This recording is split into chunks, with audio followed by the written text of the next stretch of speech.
Hello, everyone. Welcome back to this week's episode. I am just absolutely delighted to have a wonderful guest with me here today.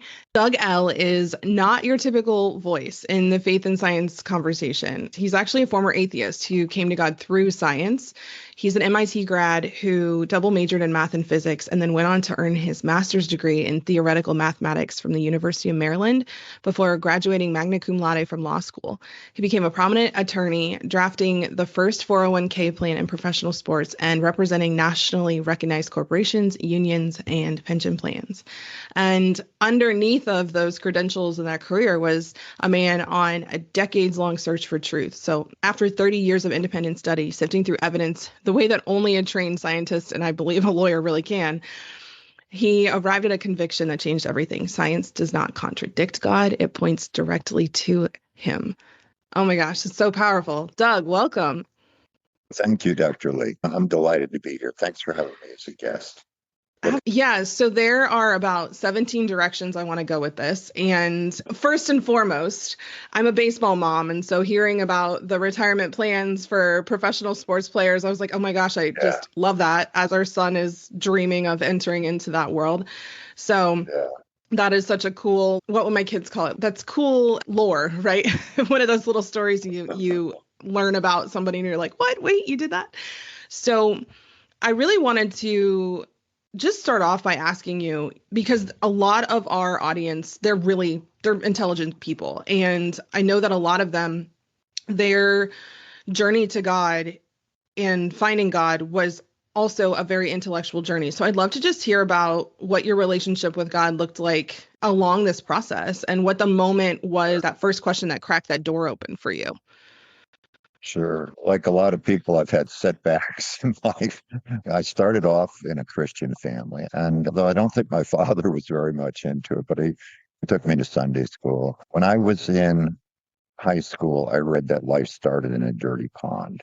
It was in a high school textbook. It's a familiar theme, and it's still actually out there today, even though it's all been discredited. But I thought at the time, being impressionable and rebellious teenagers like many of us are, that this religion stuff was not the smart way to go, that maybe it was made up. And I became an atheist, I think a fairly sour and had a real snotty attitude to religion. Then when I'm in my early 30s, my wife said we should get our son baptized. And that surprised me because we hadn't been going to church or anything. I guess she felt called to do it. So I said, yes, dear, who needs that fight? And we went, and I felt something. I think I sensed the presence of God. I just knew that those people had peace and a joy that I wanted, and that life really wasn't about success as some might define it. But I told myself that being an MIT guy, I had to find scientific evidence to believe in God. And that's what I've been looking for. And it's just been such a wonderful journey. It's changed my life totally. Every week I find something new and wondrous. So I'm still on that path. I'm still growing in faith, and I'm loving it. Oh my gosh. You mentioned two words that I wanted to pull out, that joy and that peace. And as someone who grew up also Christian home, drifted away, came back and believed, but also had a lot of intellectual doubts around things and just trying to understand things. The joy and the peace when I really just said, okay, Jesus, if you're real, let's go. Just show me. I think that's been one of the most interesting occurrences along the journey, is just how often you'll be in a moment where in the past you'd be really dysregulated or really struggling. And it's like there's just a sense of peace. And you're like, oh, this is that peace that surpasses all understanding. And so I'm curious, you said like each week there's something that you'll see that kind of just further cements in that proof. What are some of the little things that, from a science perspective, you feel like really provide evidence for God? And what are some of the much bigger things? One hardly knows where to start. I know. I'm like, that's a very open-ended question. There's so you so take much it out there. want. I've written 4 books on this. There's dozens and dozens of subjects. I think the easiest one for the average person understand is something that we all know, we just don't really appreciate how important it is. And that is DNA. Mm. Okay. We all have heard of DNA. It's accepted that all life runs on DNA. What is DNA? It is code. It is the most fantastic digital code in the universe. Yeah. And to quote Bill Gates, who knows a little bit about coding, he made a heck of a lot of money off of coding, right? He says DNA is like computer code, only far, far more advanced. Mm. It's a digital code, which just means it comes in discrete bits. You can get into the technicalities of it. There's 4 different groups of complex atoms that, the body has these fantastic machines that are 3-dimensional printers. They're called ribosomes. They read the code and then they print out the part that we need. The part's called a protein. You can get into the technicalities of that. We have trillions of 3D printers in our bodies to do this. We have machines that copy the code almost flawlessly. We have machines that go around our body and repair the code. Some scientists got a Nobel Prize for discovering these different kinds of machines 15 years ago. Fantastic nanotechnology. I mean, some parts go around and the DNA can get snapped in two because of chemicals or radiation, and they go around and they stick it back together. They fix things up.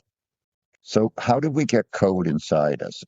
I'm an old guy, so I remember a movie called Contact that had Jodie Fisher in it. Have you ever seen that movie? I've It's heard kind of it. cute. I haven't seen it, but yeah. Yeah, she's a scientist, and they're looking for life from outer space.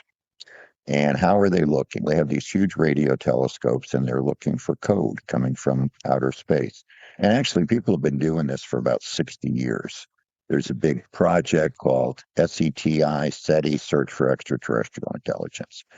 For 60 years, they've been scanning the heavens with these powerful telescopes for code. Why? Because if they find code, they know they're going to be dealing with an intelligence. Mm. If they find coded signals, they know. That's the whole premise of the SETI project, is to look for code. Yet when we look for code within us, we find the most complex code in the universe. So how did human beings and how did all life get code? One can go on from there, but I find that powerful, and I don't find anybody, people just gloss over it. They don't think about it, but Yeah. it's undeniable that we're made up of code. How can you have code without a coder? Oh my gosh, that's a mic drop moment right there. I just got chills when you said that. So I used to teach pathophysiology, and so we teach all the things that went wrong with the body. And in order to be able to have the conversation about what goes wrong, you have to have a conversation about what it's supposed to be like, right? So you've got to understand the right before you can identify the abnormal.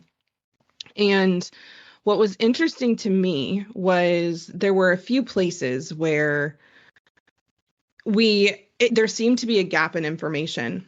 And when I'd go look it up, because I'd have very intelligent students ask, okay, Professor Lee, like, how does that work? And I'd say, hold on, let's go to Google, let's go to our textbooks, let's go look. And there's a paucity of data. We don't know. And what was interesting to me was that was just accepted. It was, we don't know. And so we're going with what we've got. And I always found that interesting, because to be able to have that mindset of we don't know, but we just accept that and it's okay. We just trust that this is the truth that we have and we accept it. But then when we would come over to the faith conversation or the religious conversation, and it would be like, oh, well, we need all the data, all the proof, all the concrete evidence. And you're like, okay, I just watched us say that with the blood-brain barrier, there's no lymphatic transfer there's no lymph structures in the brain. Oh, wait, sorry, we're actually wrong. There are lymph structures in the brain. Our lymphatic system does reach our central nervous system. Our bad. Sorry. I know we've been teaching that for 50 years, but that's wrong. And I would see things like that happen because I was in bone marrow transplant, which is a very rapidly research changing space. And it was just interesting to me how it would be like, okay, we're going to be very flexible and very trusting in some of these areas. And then other areas, like, we need such concrete proof and data and evidence to be able to see it. And I guess I'm curious because you've going around having these conversations, writing these books. What are some of the biggest arguments that people make using science against God? And like, how do you address those? To me, science totally reaffirms not only the existence of God, but the truth of the Bible. Mm. People delude themselves in a variety of ways. I just went over one of the areas, which is they think that somehow the code just arose, and it arose simultaneously with all the machines to copy the code and all the machines to read the code, because they all had to start at the same time. Yeah. But people turn a blind eye to that, and very intelligent people. Harvard University had this enormous origin of life project to discover. They announced they were going to figure out how life got started. And I was actually up at Harvard Faculty Club a year ago. They had a big conference on this. And some of those professors, well, they may be pretty educated. I don't consider them wise because they won't admit there's absolutely no way. No one's got any clue how it all could have started by chance. They've invented ways to come up with, to solve the problem of why does anything exist, which is another very fundamental problem. It's been around for thousands of years. Yeah. It goes back to the ancient Greeks and beyond. Science has discovered that the universe had a beginning. That's actually in the last 100 years from a variety of things. And we know from Albert Einstein that space and matter and time are all connected. Okay, so God didn't just create matter. He didn't just create space. He created time.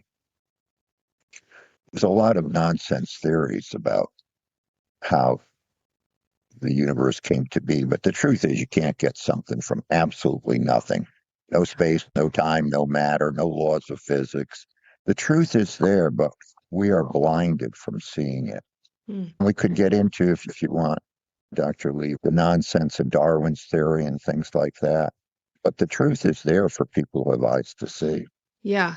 And as you were speaking, I love how God nudges us. Yesterday, I was in my prayer time and he was like, I just open the Bible. And that's not a normal thing. Usually he'll send me a place. He was like, just open the Bible. That's what I heard. And I was like, okay. So I just randomly opened it. And I had taken notes on, I want to say it was Psalm 112 or 113. And I wrote out one of the verses and it was, the fear of the Lord is the beginning of wisdom. Yes. And what I personally found as somebody who, very much in the science realm, it wasn't until I started respecting God, because that word fear doesn't mean that you are afraid of him. It means that you revere, you understand and respect his power and his word. And so I thought it wasn't until I respected God enough to say, hey, you know what? I think I need to learn about you more. I think I need to understand you better. That was when, and I would love to hear your experience with this, because that was when he was like, oh, you want wisdom? Here you go. And all of a sudden, it was just, I was seeing him everywhere. Yeah. You mentioned that's powerful. Yeah, and it was. And now it's like my kids laugh at me. I cry all the time. I cried a lot before, but now I'm like, that flower's so beautiful. And they're like, are you okay? I'm like, but it's just so cool. And learning about like the math, and you as an expert in math, like understanding the calculations that and the sequences, and like you said with the DNA, like all of these things, it's so mind-blowingly beautiful when you recognize like there's no way that this couldn't have been created by something. And that led me into a question I wanted to ask you. You described that like this idea of science being contrary to God as one of the most, if not the most dangerous myths of our modern age. What's the real cost of that belief? What does that do to us personally and culturally, especially as like people who would refer to themselves as scientists? Yeah, it's a great question. There's a lot of people at the very highest level of our institutes of so-called higher learning that very prominent, very vocal, very nasty atheists, and they claim to be the smarter than the other people. And it lures people who are on the fence. It lured me when I was a teenager, and it leads to empty lives. It leads to lives without God. It's a very sad heresy. Mm. If you actually look at the history of our modern technological world, the reason technology arose in Europe was because of the Christian religion. It's only in this belief that there is a rational universe. And the great scientists, Newton, Galileo, Kepler, all of them wanted to figure out how God did it. That was the big question that gave birth to modern science. And Albert Einstein said, the more I learn about science, the more I believe in God. Mm. But we've just lost our common sense as a nation. You look around, we don't need to go into all the problems of our world today, all the fake gods we have. Our so-called mass media makes it sound like if you've got the most money, he dies with the most toys wins. Mm. I've known some very miserable multi-billionaires. Yeah. That sure isn't true. There's a cost out there when people get this false idea that science and logic are contrary to God. I'm thinking back to one of the toughest parts I think about having faith as a nurse practitioner and as a graduate level professor and somebody in research was it felt oftentimes unsafe to have those conversations. And I remember I had a lot of critical care patients, so patients who would be at the end of their lives despite our best efforts. And I remember the rooms that there was a really strong faith system in the patient and in the families, and how those rooms felt, and how those patients, to put it bluntly, how those patients died in comparison to rooms of people who did not have that presence there. And I believe that Jesus, God present with everybody at that moment, but the ones that were respecting and honoring the presence. And at the time, that was very confronting, because it was some of my colleagues would look at those moments and be like, oh, it's delusion. Like that. Yes, I'm so glad that they felt better. I'm so glad that that was a more peaceful experience for them, but that's just them almost like playing pretend. And being in those rooms, like it's hard to put into words. It felt different. And I think that's part of it, is that we've done this thing in science where we have these very strong, I believe, God-given nervous systems that are able to sense this presence when we're open to it. And when you're not open to it, it's very hard to pick up. And so I think you can have people who without faith who are in the same room as people with faith, and they're just having this fundamentally different experience, because if you're closed off to that, then it's going to be very hard to experience it.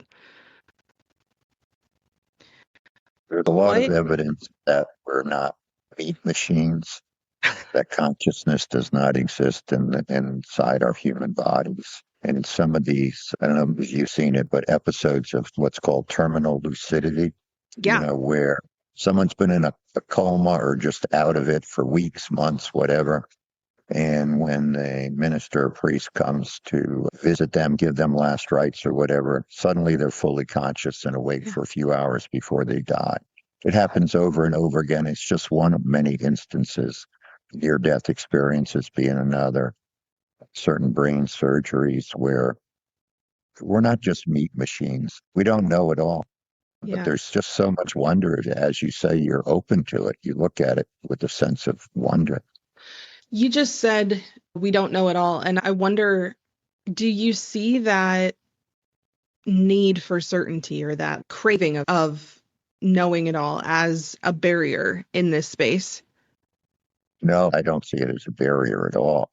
I see it as leading to fear of the Lord, me in the sense that of respect and reverence, when you just start to appreciate how complicated it is. The Gospel of John tells us, in the beginning was the Word, and the The Greek word is logos, which means divine thought. God thought the universe into existence. How do you think into existence? Time. The whole universe runs on mathematical concepts. And that gets into quantum mechanics, which is the most mathematical subject in the physical world. There's just so much wonder and awe about how God did it. I don't think we're ever going to get to the bottom of it, but all we need to ask ourselves is what's the best explanation for what we do know? What's the best explanation for code being inside us? What's the best explanation from time and space and matter all simultaneously existing? What's the best explanation for why the constants of physics are fine-tuned exactly for life? And there's a number of these kind of questions. And even as I think would say that even if we don't know the final answers, and again, we may never know them, this journey towards wonder and awe will only lead us to God. I think you just started to answer my next question, and I'd love for you to expound upon it. If there's a business leader, entrepreneur listening to this right now who is intellectually sharp and still feeling spiritually skeptical, what would you say to them? Where would you tell them to start? That kind of person, by definition, is going to be highly intelligent and certainly has the capacity to question and figure things out for herself or himself. Okay. So I would say if you're skeptic, be skeptical of your skepticism. Okay. Ask yourself whether are your concerns valid, and actually look at some of the stuff. If you start digging into the wonder of the design of life and all the and different species, if you start actually reading the Bible and learning about it, it will change you. So for people who are smart running businesses, the bottom line, it's not really about the money. We all work hard to support our families and that's wonderful. The Bible says we should work, but don't neglect your faith journey and don't be afraid of it either. I think a lot of people are afraid they're going to come across something that's going to destroy their faith. I can assure you there's nothing in science that any Christian should be afraid of. That is beautiful. I've never thought about that, but I think you're right. If you've got somewhat of a tenuous faith, wow, I'm just having a whole moment. You're making a lot of conversations over the last 10 years make a lot of sense in a way that I hadn't thought about it. That is really scary, right? It's really scary to do research because a lot of times there's something that we're afraid of on the other side of that. And I've always thought of people being afraid that they would find out that it was true because that would shift everything. But I think you're right. There is this fear of what if I get really deep into it and I find out that it's not true? And then if I hold it in skepticism, it's still in this could be, couldn't be place. And that uncertainty feels more comfortable than potentially finding out that God isn't real. He doesn't exist. This is a bunch of hogwash and it is just science. I'm actually just wondering now if a lot of people it's like this false, almost like this hard shell. It's like this false bravado of I'm going to just lean on this because I'm actually afraid that's not true. Wow. Yeah. And it is. I think there's a scary piece to this. There's a scary piece of, okay, I'm going to lean into this and understand this better. And it does make you realize how small you are. It does make you realize how dependent and vulnerable you are. It does make you realize how little. And I think if those are things that already feel scary to you, that I can see why somebody would avoid asking these questions. I would encourage people to ask questions and don't be afraid to pursue them. Yeah. Because I think you'd have to pray for faith. I think faith is a gift. Okay. St. Paul tells us we fight against powers and principalities we cannot see. Yeah. Spiritual warfare is real. The devil is real. I know maybe that sounds medieval and superstitious, but you see it in our world today, evil. Yeah. And we have to pray for the gift of faith. One of my favorite prayers that I prayed in the beginning was, part of my struggle on my faith journey was understanding. Things didn't make sense to me. And I thought, okay, if God has designed me as somebody who really likes to understand things, then, and I'm learning God is not a mean God, right? God wouldn't play a trick on me like that and be like, hey, I'm going to design you as this very highly intelligent, constantly asking questions, loving to understand exactly how things work. He wouldn't design you like that and then hide things from you. That would be cruel, right? Now, he may keep you from knowing things that are not your business to know, right? There might be things that you want to know that aren't necessary for that. And I started praying for understanding. I said, God, please give me your understanding. Please help me see this from your perspective. Please give me your wisdom. I have these questions, and it's not that I need to understand them the way that I need to understand them. I want to understand them the way that you want me to understand them. And that was like a light switch went off. All of a sudden, he was like, oh, okay, now you're in my will, not yours. Now you want what I want for you, not what you want for you. So here you go. And it was just revelation after revelation after revelation, all of these things clicking and making sense. And I don't know if you've seen those memes where they're doing the serial killer montage and they've got all the pictures on the wall and the string attaching everything. That's really how it felt for a good 6 months to a year of just, oh my gosh, I prayed for this. In addition to also immersing myself in the word, in addition to also surrounding myself with people who had very strong faith. I think that those are two things that sometimes in our intelligence, we forget that there are other people who might know more than we do and who could be really good resources for us. And we also forget that there's this amazing book that was written by God through humans that has all of the answers in it. And I do want to mention this too, to anyone who's tried to read the Bible before and I've really struggled with it. One of the things that I started doing was I started praying for inspiration beforehand and saying, God, please show me what you want me to see in this. And it really changed my understanding of what was on the page. I don't know what your experience was going from atheism. And you said that when you were a kid, you were raised in a Christian home. What was your experience with the Bible before and after? I guess when I was a kid, I didn't think too much about it. I had a superficial kind of faith. And being a real kid, I'm still an ADD adult. I never really tried to focus on the facts, but it's there. I think God is the ultimate gentleman. If you say, leave me alone, God will leave you alone. Oh, yeah. And I think we have eternal souls. That's the Christian religion.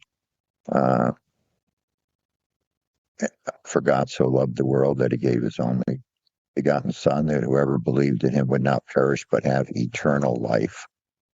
That message is in the scripture many times. And I think if we don't want God in our life, then when we die, we won't have God. And that's called hell. God doesn't send people to hell. You choose it. There are consequences to how we live our short mortal lives here. And I believe this. Maybe it's a little off topic here, but I think you do have to ask for faith and realize what's at stake out there. Not just for yourself, but for your family, if you have children. You want to set them on the right path, to be sure. Yeah, I think you're absolutely correct. There's the Holy Spirit coming into our hearts because Jesus says that. He says, it's better that I leave so that my spirit can come upon you. And he calls that spirit, the Greek word for that is advocate. It's this advocate that lives inside of you that advocates for you to help you be in the will of God, to help you, to benefit you, both on the planet, right, in this earthly realm and in eternity and in the kingdom, heaven.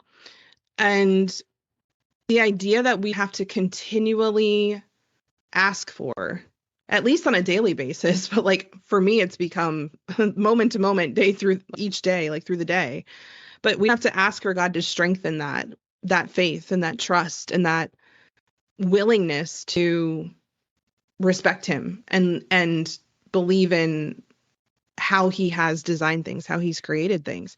I think you're absolutely right. And that I think that can feel weird to people to start. I've heard this from a lot of my very intelligent friends. They're like, but like, I don't know how to pray. And I'm like, okay, the same way you and I are sitting here having a conversation, you can talk to him and he will talk to you back. Like now he's going to say what he wants to say in his own timing, in his own way. So you can't expect it to be the same way as you and me here. But a lot of times that is what happens.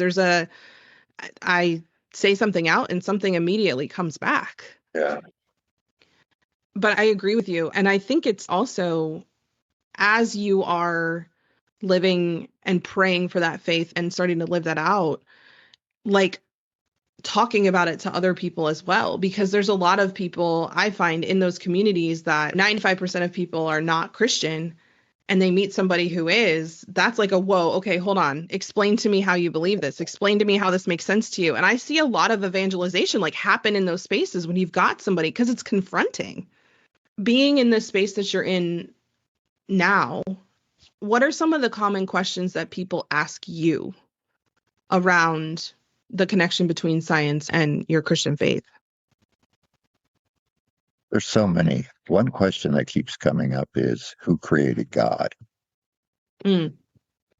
Okay, which an atheist will say, that's, I got you there, but they don't actually. You have to think about that a little. The problem with that question is it doesn't make sense. Yeah. Because in our universe, yes, things are created because we live in a universe where we live in time. God is outside of time. God created time. We don't know what's outside our fishbowl of a universe. And I use that term fishbowl deliberately. Think of the fish in a bowl. Maybe the fish sees a little bit what's outside. We can't see outside our universe. We only know what's out there from what God tells us in the Bible, what Jesus tells us. But God is outside of time. So asking who created God makes no sense. Yeah. Actually, I think that may be hard for people to swallow, but I think if they follow it through logically, they'll get there. Another question I come up on is, what about Darwin's theory? And all the top biologists know that Darwin's theory doesn't work. Yeah. They really do. And they got conferences. The Royal Society had a conference. And the basic, simple reason why it doesn't work is what we've learned about our human bodies is this code is just too complex. Okay. And you can get really mathematical about this, and a lot of people have, but the basic concept is really simple. The code and the machinery in our body runs on a lot of information. We live in an information age. There is enormous information in the DNA coding of human beings. It's almost entirely fully functional, all 3.2 billion letters in almost every one of our cells. It has at least 2 layers of information. That's a finding of 400 scientists, top scientists worldwide. You can't get information by Darwin's method of picking the best mistakes and keeping the best mistakes. And you can simulate this by computers. But I'm asked often why people still cite Darwin's theory. And the reason is, if you don't want to believe in God, you have to think Darwin was right. You have no option. Yeah.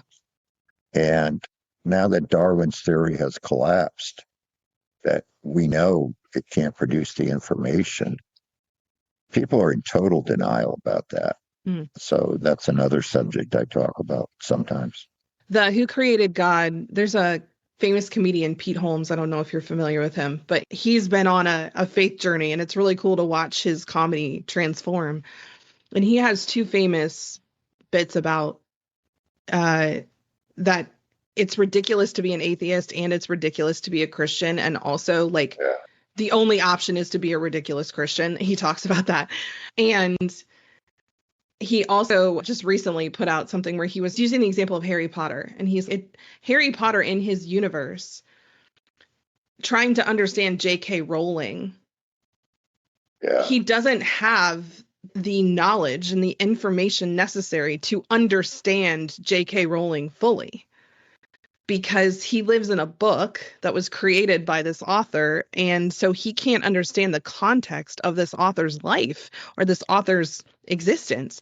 And that really drove it home for me thinking about it like that, because I went, oh my gosh, okay, yes, if I'm a character in a book, I've got this whole existence, there's this whole reality, and I'm asking questions about J.K. Rowling, like it's that meta level of, okay, can I just accept that I'm a character in the book? Can I just accept that I'm not going to know everything while I'm here? And that is actually a freeing. That is an expansive decision, not a restrictive decision. That's a great analogy. Right? People, the first, I think, Russian cosmonaut went up there and said, I don't see God. If you were poking around backstage of what you expect to find Shakespeare, God's not out there sitting on some distant planet. He's outside the universe. And it's mind-boggling. I'm glad you brought that up, because Artemis too just recently did its whole journey. And I know that, and actually, I haven't fact checked this, but I do know that at least one of the astronauts who went there was very Christian, and I love it. He's very, very bold and public with his faith. And he was talking about just how, what a shining, beautiful example it was of God's existence and how good he is. And I believe that one of the other astronauts who was on the trip was not Christian, and because of the experience has said, I actually think God, Jesus is real now after having that experience. And I'm starting to see this happen more and more. We're seeing people who are very intelligent, very skilled, experts in their fields. It's happening in sports a lot. My son loves it. We just watched the NFL draft, and he's watching all of the players that are getting down on one knee and thanking God before they walk out. And he's like, I want to be really clear. It's not, oh, you believe in God and you're going to become a super successful, whatever. God has plans for all of us. But I think what's really interesting is we're starting to see more and more people in positions of influence and leadership and who have created really beautiful things go, yeah, that's because of God. And I think it is confronting, especially the more public it's getting, because like you said, and not going too deep into it, because we could probably talk for 6 hours about that, but a lot of what we're fed in the world is not godly. It's not about respecting him and revering him and believing he exists and praying for faith and all of those things. It's a lot of, what can I do in my own power, or what can I do by getting ahead of other people and you're using their power to help me, instead of, no, I'm going to do what God leads me to do and trust and have faith. You mentioned that I wrote the first 401k plan in professional sports. Yeah. That was for the NFL. For 30 years, I was the lead lawyer for all their pension, disability, 401k, and some other very complex plans that we set up. But like any other part of our society, there's players that are religious and there's a lot who aren't. It is wonderful to see the athletes when they pray. Yeah, it's beautiful to see people, I think, in spaces that don't traditionally honor that bold public declaration of faith, to do it and say, this is a huge part of why I'm here. And so I'm not going to deny him in these moments of public recognition. I'm actually going to humble myself and elevate him. And I think that that's really beautiful. And also, I think it is confronting. That's the word that just keeps coming up for people who don't believe that, because it's like, okay, but well, if it's just one person, if it's just Fernando Mendoza, if it's just Caleb Downs, if it's just, who's the pitcher for the Indians or the Guardians I'm thinking of, Patrick Messick, if it's just one of them, but it's a lot. And there's a lot of, like you said, scientists too that are starting to go, or astronauts on international television saying these things. And so I have been feeling very inspired and excited about how much I'm seeing people really start to acknowledge and respect God in that way and say, no, he is the reason that all of this is happening. I like to think that we are at a turning point, to use the name of Charlie Kirk's thing, that there's studies showing that faith in young people is on the upswing. Yeah. Because if you look for the evidence, our world has found the evidence for God. And they did some study in England that young men in particular, it's not a huge upswing, but it's starting. I think if we just ask people to look at the evidence and then to look within their lives and see whether it does change their lives or not, like it did mine, and I know it changed your life. I think that's the direction we got to look for. Hmm. Yes, I love the idea of it's what you said earlier, just go ask questions. Just keep an open mind. And Yeah, because here's the thing, if he's not real, like I am not postulating he's not real, but let's just hold that question for a moment. If he's not real and you pray and nothing happens, okay, right? Are you in any different space than you were 10 minutes before that, right? Or 10 days before that? But if you open yourself up to that and you say, you know what, I'm going to respect and honor the fact that you could be real. And I do. And if you are, I do want to get to know you better. I do want to understand you more. I think that just being willing to be open to that's all you really need. And it doesn't have to be you're 99% willing, just be 5% willing.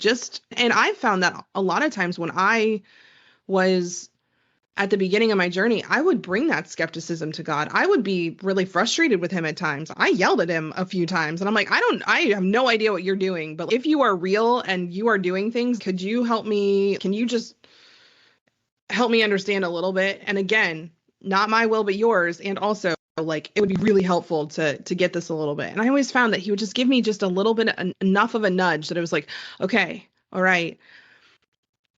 If you are starting to open your eyes and open your heart and try to see him, then he wants to be in a relationship with you. So if you start yeah. showing interest, he's going to show interest back.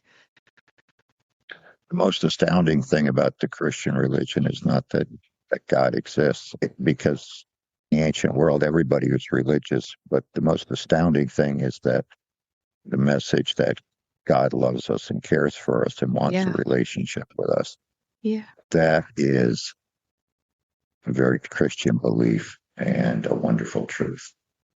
Yes.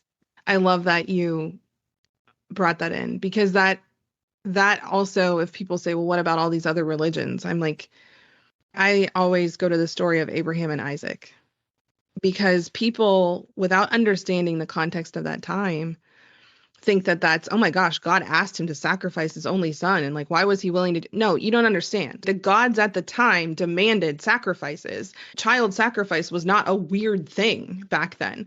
And so Abraham would have understood that would have made sense to him. So God didn't ask him to do that and get set up in this way because he was planning to punish him or he's a horrible God. This is me showing you I'm different from every other God because I'm going to put this sheep in the place of your son. And it foreshadowed Yeah. Jesus and his crucifixion and God being willing to sacrifice. God says, I don't want you, Abraham, to sacrifice your son. I'm going to sacrifice mine Right, for you. exactly. Place where Isaac went to sacrifice his son is basically where Jesus was crucified. Yeah. So Jesus, Lamb of God, came there. Another interesting sort of nerdy point is that when you work through the chronology of the Bible, Isaac wasn't a little kid. He was in his 30s, and he probably knew he was to be set. They were going to do what God wanted.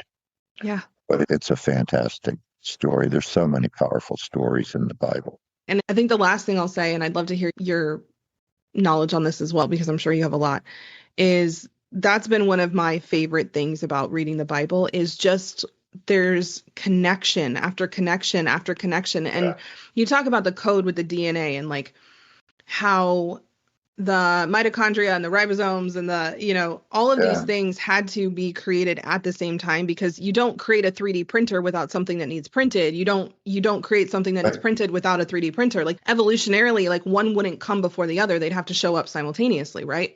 They have to. So it's very much the same way in the Bible. You look at, there's a story that happened 1500 years before another one that, okay, if I am planning this outside of time, That's the only thing that actually makes sense of these two stories happening in the way that they do, is if a creator outside of time decided that these things were going to Oh, happen. yeah. And that is you talked about quantum mechanics. That is the trippy part, I think, is you just start seeing these things and going, oh, wow, okay. This is so far beyond my human understanding that it's beautiful. And also it's said in a way that allows me to understand that this is beyond my understanding. There's so many wondrous connections in the Bible. Personally, I can't prove it, but I think Jerusalem was where the Garden of Eden was, because mankind fell when Adam and Eve ate from the tree of the knowledge of good and evil, and Jesus died on a tree. Yeah. It's, of course, the Middle East, I think, is buried under 2 miles of sedimentary rock from the flood of Noah, which was a real event. And there's huge evidence for that. But so many connections in the Bible, if you're open to them and start looking for them. Yeah. If you love asking questions and, as you said, like nerding out the way that I do, and I think you do too, if you want a lifelong learning experience, not just emotionally and spiritually, but also practically and historically and scientifically, I think that this will keep you busy for the rest of your life. Oh, it's such a joy, such a Yeah. joy, so much to learn. And yeah, the connections and the wonder of the Bible, incredible. Doug, let me ask you, you said you wrote 4 books, and so we'll make sure that we've got your website linked in the show notes. Is there one in particular that you think our audience would benefit from starting with? Yes, I think I would suggest my most recent book, The God Proofs, which is a graphic novel. Oh, very cool. So which, as a lot of people don't know, but a graphic novel, it's a cartoon book, okay? Yeah. And I wrote it to illustrate. And it's really picking up, I think, on changing lives. It's good to give to young kids, but it's great for adults too. It explains DNA and the evidence for God. It's only about an hour read. It's pretty easy. And I have a website, thegodproofs.com. Okay. We've created 5 short videos there. It's published by the Discovery Institute. I've assigned them all the rights. That's the #1 intelligent design organization in the world. If I could just give you one more website, if people want to find out more about me and sign up for my blog, I just put a new post out there this morning. My first book was called Counting to God, reflecting my nerdy mathematical nature there and my journey. And countingtogod.com is my website. You can sign up for my blog and can watch the video of me lecturing at MIT when I published that book in 2014, and a lot of fun stuff on it. And there's so many other websites, though, that one can get into if one wants to look at different aspects of the history of religion, the history of the Christian faith, the scientific evidence for God, and so on. So it's a wondrous journey. And I thank you for letting me be on your program here. Oh, I think we both used this word at the beginning. It's been an absolute delight. This is such a great conversation. I'm really excited to just go dive into all of your resources. And I'm excited to grab your book because I think that'll be really good for our kids too, because our kids are very smart and they have a lot of questions. And sometimes I'm like, hold on, let's go look this up, which has been great for us as parents because it's really strengthened our understanding as well. I love the idea of kids who are at the stage that they can understand it and parents reading that together and being able to strengthen that, because I know that was something that was missing for me. It sounds like for you and your journey, there was a space of time where that didn't really happen. And I feel like that's going to bridge that gap of, I don't get it, so I don't believe it. And I think that some kids and some humans, like we just need it explained at a higher level, at a more scientific level. So thank you for the work you're doing. It's truly beautiful. You're welcome. Thanks again for having me. Of course. All right. We will see you all next week. And in the meantime, invitation, go check out thegodproofs.com, countingtogod.com, and go follow Doug because, as you can tell, wealth of knowledge.